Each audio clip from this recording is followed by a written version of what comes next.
the world developments is impacting Pakistan, how the world is seen through the lens of Pakistan and what's happening in Pakistan right now. Can you give us a sense of the recent developments happening inside the country? Pakistan is going through a huge change, new leadership, transformation. So the role of army has been always strong, but right now, recently, they have become more stronger. What kind of opportunity Pakistan has now? People used to say, especially India used to say, the Pakistan cannot fight the conventional war. So that myth has been broken. Plus, General Asim Munir, what is the status inside Pakistan right now? What's the strength he holds inside? He's the most popular army general I know on the history. Reason because he has, after May 10th, I tell you this, people give him a credit that he's the only person who has protected Pakistan. If they cannot protect themselves from Pakistan, how can they confront China? So these are the two myths. Who broke? It was a Field Marshal Asim Munir. You rightly mentioned about Afghanistan, which we are coming to. Of late, we have seen a lot of troubling disturbances between Afghanistan and Pakistan. How do you see why this is happening so? They have a good relationship with India. I think India is giving them the right amount. Thank you. So I'd like to understand from you, I would like to inform our readers how the world developments is impacting Pakistan, how the world is seen through the lens of Pakistan and what's happening in Pakistan right now. Can you give us a sense of the recent developments happening inside the country? Definitely. First of all, I wanted to say the entire world is going through recalibration. New grouping are merging. Old systems, those were created after the Second World War, they are falling apart. Many toothless organizations, you hardly see them anywhere. Pakistan is going through a huge change, new leadership, transformation. Pakistan has been heavily, since partition with India, since 1947, has been focusing on the army's role in the government. Reason, it was need of Pakistan, a big country next door. And then you have seen that Pakistan has been gone to the civil war with the neighbor. So the role of army has been always strong, but right now, recently, they have become more stronger. I see that as a positive change because that is a symbol of stability. I can go into the debate why. We have recently gone through Imran Khan's period with our old army chief Bajwa, and definitely we have to compare with their period with today's period. Today we have a new Field Marshal, Sajid Tarar Munir on the chair and the Shahbaz Sharif with them. And the 3.5 years before, Imran Khan and the Mr. Bajwa, the army chief, they kept waiting for the call from the White House, which never took place. They had the worst relationship with Saudi Arabia, Turkey, Malaysia. And they had the worst relationship anywhere. Pakistan was in isolation. Last thing I wanted to say, our Prime Minister Imran Khan was in Russia when the Ukraine war started. So the thing is today, look at this, where Pakistan stands today. If the army chief is in the US, our Prime Minister is somewhere else in China. He was recently in Turkey. Our Prime Minister was in Saudi Arabia, and our CJC, General Sahir Shamshad, he was in Bangladesh. Today, Turkey is coming to Pakistan. Pakistan has signed the agreement with Saudi Arabia, defense agreement. US is coming for the rare earth minerals. US is coming there to Pakistan for oil. China is revisiting CPAC. So Pakistan is moving forward positively, economically, stability, political stability, and many other things. But Pakistan, matter of fact, another thing, after the May 10th is a new Pakistan. May 10th has helped Pakistan a lot globally versus anything else. So I always say that May 10th was a very decisive, very important day in the history of Pakistan. Especially with the war. The war with India has given a big opportunity to Pakistan, to the world. What kind of opportunity Pakistan has now? The biggest myth, the two myths Pakistan has broken. First myth was this was understood. People used to say, especially India used to say, the Pakistan cannot fight the conventional war. So that myth has been broken. Plus, Western civilization, America plus Europe used to think India is the only country in that region who can protect their interest against China. So that myth has been broken that day, because the reason, if they cannot protect themselves from Pakistan, how can they confront China? So these are the two myths. Who broke? It was a Field Marshal Asim Munir.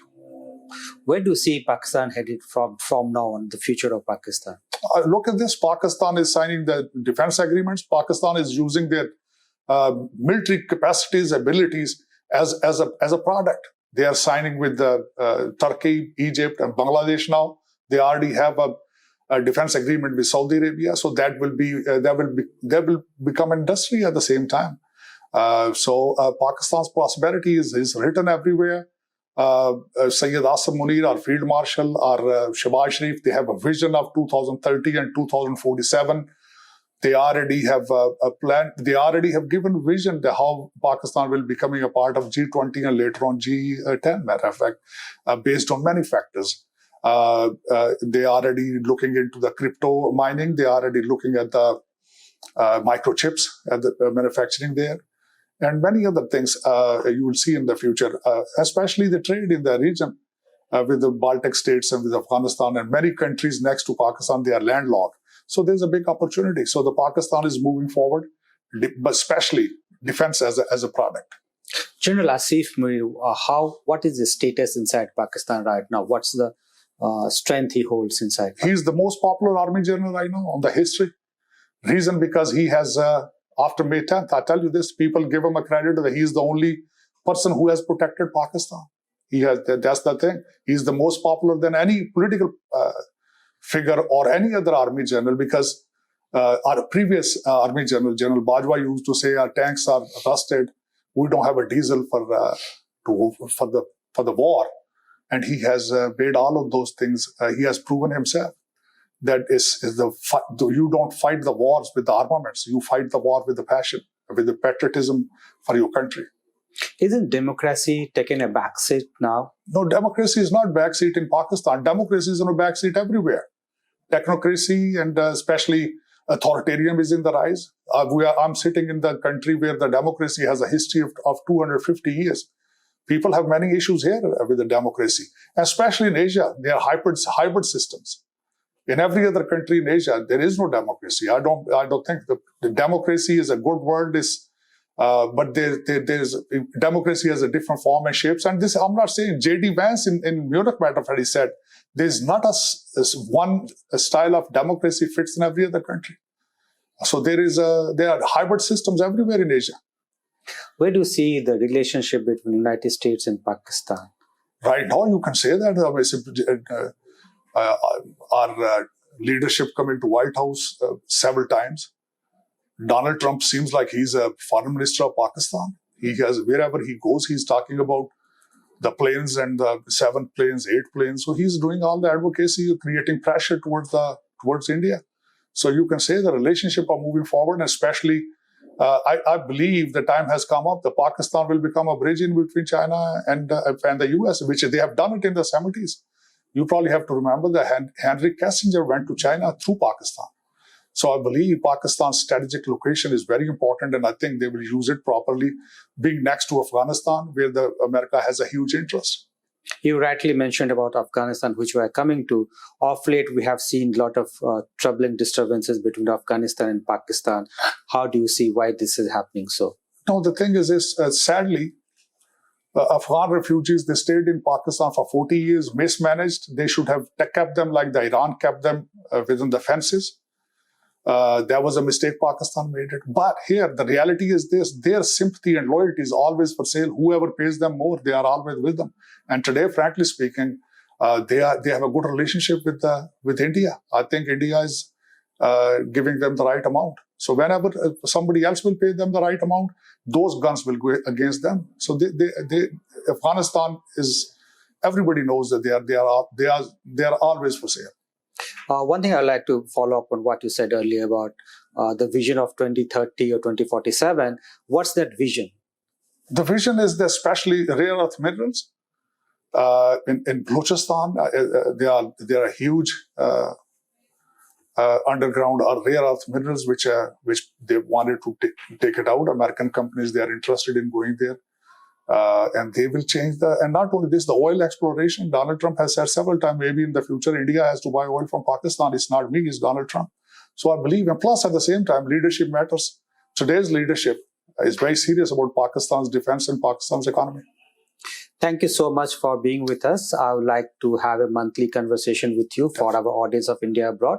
We'll see you again next month. Looking forward. At the end, I wanted to say, I wanted to pray for the people, those have lost their lives in the car blast in India, and especially people. I'm praying for the people, those are still in the hospital. It was a very sad, and I seriously condemn regardless who did it. Thank you so much. Thank you so much.